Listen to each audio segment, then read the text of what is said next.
Vamos a continuar viendo algunas características del potencial y reafirmando algunos conceptos. Voy a escribir acá de nuevo la fórmula que hemos utilizado para calcular la diferencia potencial entre un punto B y un punto A, como esta integral que está acá. Quiero que noten lo siguiente, a veces en el libro aparece un signo menos o no. Todo va a depender de los extremos de integración. Veamos bien en claro cómo se escribe en este caso la ecuación. Es el potencial de B respecto del potencial de A, de B respecto a de A, o sea, de B menos BA, es menos integral entre A y B de E de L. ¿Ok? En el libro van a ver que acá no está el signo menos, pero que van a ver que están invertidos los límites de integración, o bien, si no está invertido el límite de integración, está invertido BA menos B, va a decir. Así que tengan por favor cuidado exactamente en los subíndices adecuados, tanto en el camino de integración como en la diferencia potencial que estoy aplicando. Como ya sabemos de energía potencial, ya sabemos y dijimos que se aplica para campos conservativos nada más, y el trabajo entonces a lo largo de una curva cerrada, ¿cómo tiene que ser?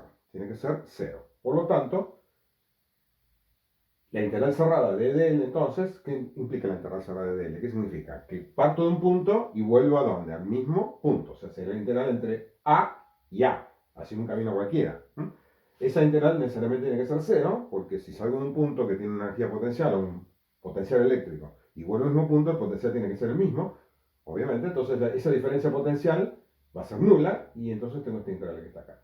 Esta integral que está recordada es una integral muy importante, es válida, por supuesto, solamente para campos electrostáticos, ya lo vamos a modificar en el futuro, en un par de meses más o menos, en junio, vamos a modificarla, pero por ahora nos sirve. Es válida para campos entonces electrostáticos. ¿Qué significa campos electrostáticos? Recordemos, campos que no son funciones del tiempo.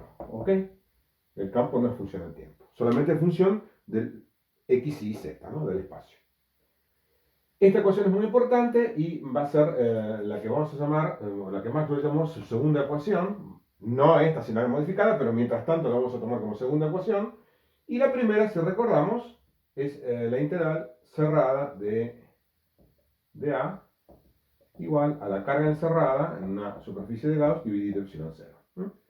Estas son entonces las dos ecuaciones básicas del campo electrostático. Esta en particular, el campo electrostático, por supuesto, hasta ahora no hemos hablado de ningún medio ni nada, es aplicada solamente en el vacío. O sea que no tiene que haber ningún medio material en donde esté establecido el campo eléctrico. Con esas dos, entonces, restricciones, que el campo sea electrostático, o sea, no sea función del tiempo, y que estemos en vacío, estas son las ecuaciones que aplicamos. Esta se va a transformar después en la primera ecuación de Maxwell, y esta también, con algunos cambios, en la segunda ecuación. O sea que ya estamos, les estoy mencionando esto para que ustedes vean cómo vamos avanzando en el estudio de las ecuaciones de Maxwell. Las otras dos que faltan, la tercera y la cuarta, van a ser ecuaciones similares, pero en vez de utilizar campo eléctrico, vamos a ver el campo magnético. ¿Ok? Vamos a ver un ejemplo acá entonces, para que vean el tema de que el campo es conservativo, o también, como decíamos, uno puede decir que la integral cerrada de dl es igual a 0, o sea que el trabajo en una curva cerrada es igual a 0, o que también podemos decir que el trabajo no depende del camino. Imaginemos un punto A y un punto B. Tengo una carga puntual para hacer las cosas fáciles, no complicarnos. Una carga puntual, el campo eléctrico es radial, como ya sabemos, y voy a partir del punto A y voy a llegar al punto B. Por este camino que está acá marcado en azul. ¿Cuál es la diferencia potencial? Bueno, la tengo que calcular con el campo eléctrico y utilizando esta expresión. Claro que esto me puede complicar porque fíjense que I de L, por ejemplo en este punto, que considera acá, el de L tiene esta dirección, no sé si le alcanzan a ver ahí, puse un delta L, y el campo tiene esta dirección, por lo tanto hay un cierto ángulo, y aparte a medida que me voy desplazando, el campo cambia de módulo y cambia de dirección respecto al camino. Por lo tanto, esta integral puede ser un poco dificultosa de calcular por el camino AB marcado en azul. Si yo miro un poco lo que ocurre en el punto este que está acá, este camino, que es así, lo puedo dividir en dos componentes. Una componente normal al campo, delta L normal, puse acá, y una componente tangencial. ¿Qué pasa entonces? Si yo me muevo en este delta L, esto estamos suponiendo que lo hice grande, estamos suponiendo que es pequeño, ¿no? Ahí, sobre el punto este. Todo eso ocurre sobre ese punto. ¿Qué va a pasar? Que en vez de ir yo por esta diagonal, puedo ir por una normal y una tangente, ¿no es así? Si es muy chiquito es lo mismo prácticamente, en el límite va a ser igual. ¿Qué pasa con la normal? La normal, no hay trabajo en la normal. ¿Por qué? Porque justamente ese camino es normal al campo. Si es normal al campo, el ángulo entre E y D es 90 grados. El coseno de este producto escalar va a ser cero. Entonces no hay trabajo en las líneas normales. Solamente va a haber trabajo en las líneas tangenciales. ¿Ok? ¿Qué significa esto? Yo puedo dividir entonces este tramo AB en un montón de caminitos normales al campo y tangenciales. Normales y tangenciales. Si hago eso, y lo imagino, ¿en qué me va a quedar? Fíjense ustedes que puedo hacer todo, sumar todos los tramos tangenciales y todos los tramos normales. Si hago eso, es igual, el trabajo va a ser igual entre para ir de A a B, va a ser igual que entre ir de A a B' y B' luego hasta B. ¿Cómo hago para ir de A a B'? Son solamente los tramos, entonces, tangenciales al campo. ¿Ok? Y luego todo esto que está acá, ¿qué es? Todo esto que está acá es una circunferencia, un camino circular, centrado en la carga, a radio constante, que va desde B' a B. ¿Qué va a ocurrir entonces? Que el trabajo entonces entre A y B va a ser igual al trabajo entre A y B' más el trabajo entre B' y B. Como el trabajo entre B' y B es cero, ¿sí? ¿Por qué es cero? Porque todo este camino, insisto, es perpendicular a la línea de campo. Entonces el coseno es 90, de 90 es cero. Entonces puedo calcular simplemente para ir, el trabajo para ir de A a B, o la diferencia potencial para ir de A a B, como el trabajo o la diferencia potencial para ir entre A y B' simplemente. O sea que solamente voy a tener la diferencia, como ustedes ven, solamente la diferencia del campo entre A y B', que solamente depende del radio. Eso lo vamos a hacer en la próxima clase cuando calculemos entonces el potencial, lo van a refinar después en la práctica. Entonces, si quedó claro entonces que con esto demuestro, se demuestra así en este caso particular, por supuesto la demostración general es más complicada, que para ir entonces de A a B y calcular la diferencia potencial entre A y B, da lo mismo hacer el camino real que hacer un camino tangencial y luego un camino perpendicular. ¿Ok? En el camino perpendicular, entonces no se hace trabajo, entonces me queda simplemente que la diferencia, o no se hace trabajo con la diferencia potencial, simplemente me va a quedar el cálculo en este tramo que está acá. Además de esto, entonces, a esta línea en particular se le llama ¿cómo? Fíjense que el potencial entonces de B' y de B, ¿cómo es? La diferencia potencial entre B' y B, ¿cómo es? Es siempre igual a 0. ¿Por qué? Porque ya dijimos que el camino, todo este camino es siempre perpendicular al campo. Por lo tanto, si esto es así, esta línea se llama equipotencial.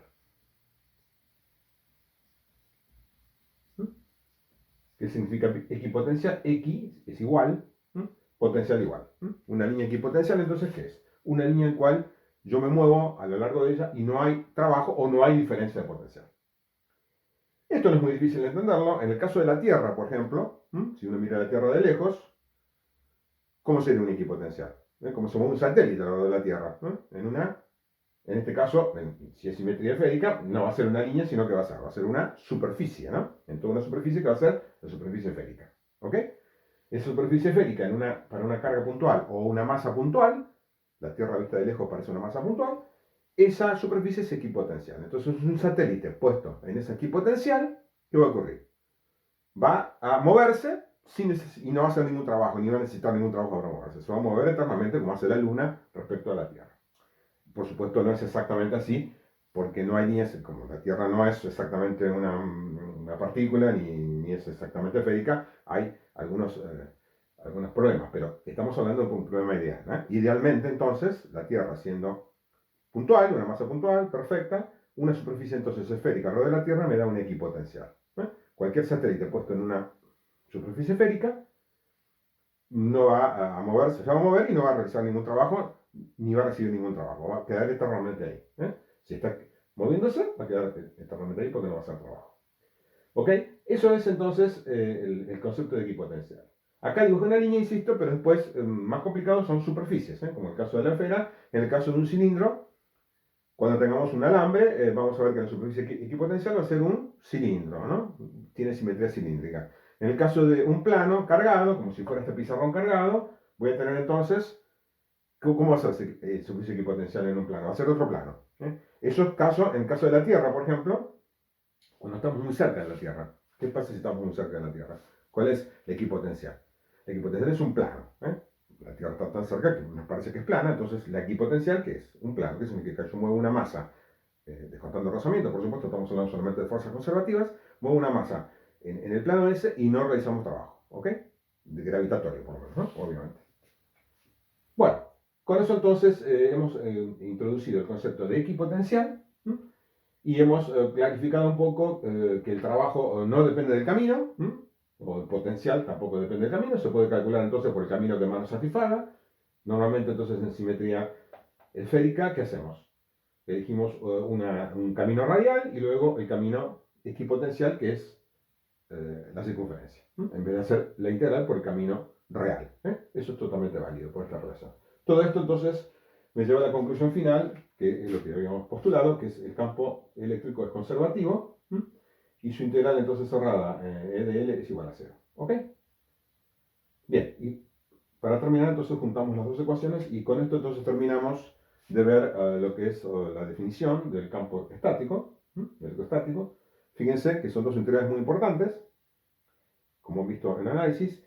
Entonces, para concretar, que es un campo vectorial, y acá ¿qué estamos haciendo? El flujo del vector en una superficie cerrada. Y acá ¿qué estamos haciendo? La circulación del vector en una longitud o un camino cerrado. Estas son dos características de un campo vectorial, su flujo y su circulación. ¿Ok? Más adelante, hacia el final de la cátedra, vamos a relacionar este concepto, que es el concepto de flujo, lo vamos a relacionar a nivel microscópico con el concepto de divergencia, que seguramente ya lo han visto en análisis. Y el concepto de circulación, a nivel microscópico, lo vamos a relacionar con el rotor. Entonces, repito, son dos características que tienen los campos vectoriales. A nivel macroscópico, en el macromundo, tenemos el flujo y la circulación. Y a nivel microscópico, o en el micromundo, tenemos la divergencia, que se relaciona con el flujo, y el rotor, que se relaciona con la circulación. Eso lo vamos a ver más adelante, pero yo igual quiero ir introduciendo estos conceptos para que vayan pensando un poco y manejando un poco, ¿ok? Los conceptos de un campo vectorial. ¿Listo? En los próximos videos vamos a realmente hacer unos pequeños problemas en las tres simetrías clásicas. Simetría esférica, cilíndrica y plana.